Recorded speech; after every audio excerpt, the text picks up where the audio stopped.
Even amid civil war and chaos, trust the Western media to create trouble. Today, their story is Afghanistan, but their target is India.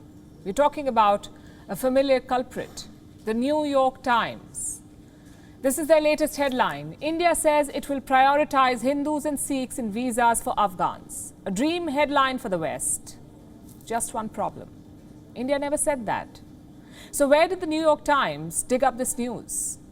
From this tweet by India's External Affairs Minister S. Jaishankar, what does it say? We are in constant touch with the Sikh and Hindu community leaders in Kabul. Their welfare will get our priority attention. The tweet talks about the welfare of Afghan Hindus and Sikhs. It does not talk about visas. But the New York Times has gladly glossed over that. The Indian government has a moral obligation to protect Afghan Hindus and Sikhs. They are open targets for the Taliban. Plus, they have ancestral roots in India. But does this mean Afghan Muslims have been ignored? Not at all. The Home Ministry has announced emergency visas for Afghan nationals. Basically, anyone who applies will be fast-tracked. The ministry's tweet is on your screen. The New York Times had a different take on it, a more sinister take. Here's what their writer says. The tweet does not say whether Muslims, who make up the majority of those seeking to leave Afghanistan as the Taliban take over, would also be considered. Well, what does common sense say? If no religion has been mentioned, then clearly religion is not a consideration. It's not a criterion. But the New York Times' outrage overwhelmed logic and common sense. If only they had looked at the emergency visa portal. This is what it looks like. A fairly simple form with 9 fields: your nationality, your passport number, your date of birth, your email ID. These are some of the questions. Do you know what is missing here? Religion. India's emergency visa process does not ask for religion. There is no priority for Afghan Hindus and Afghan Sikhs. Every persecuted Afghan is being considered for an Indian visa. How could the NYT get it so wrong? Fact-checking is journalism 101. How can a 120-year-old newspaper forget that? Because this was not about journalism.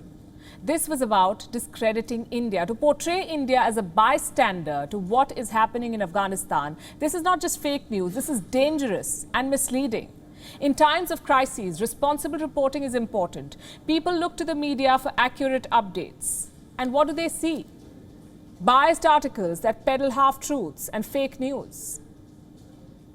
The fact is, India has a long history of helping Afghanistan. In all of these years of war, never once has India forcibly deported Afghans. Many Afghan politicians have resettled their families in India. They attend school and college here. Some of them work here. Thousands of ordinary Afghans have also made their home in India. This includes the Afghanistan national cricket team. Since 2016, their home ground has been right here on the outskirts of New Delhi. The New York Times happily ignored all of this history. And it's not a first for them. Mudslinging India is probably a new beat of journalism for them. They pounce on random tweets and make a story out of them. What happens when they're proven wrong? It doesn't matter. This article is still available on their website. It is a complete disservice to India's humanitarian efforts. In the last 14 days, India has approved 4,600 visas. That's 4,600 Afghans who will soon be flying to India. Well, here's a fun fact for the New York Times. The entire Hindu and Sikh population of Afghanistan is less than 1,000. Again, if only they had fact-checked. Right now, most embassies have shut operations in Kabul. Only Pakistan, Russia and China remain. They've conveniently cut deals with the Taliban. That leaves one country still issuing visas to Afghans, and that country is India. No priorities, no religious benchmark, just a helping hand. So to the New York Times, maybe it's time for some introspection. A war-torn country is going through immeasurable trauma. Now is the time for the media to step up and tell important stories, not peddle lies to push their agenda. For once, the editors at NYT should keep their politics out of this. WION is now available in your country. Download the app now and get all the news on the move.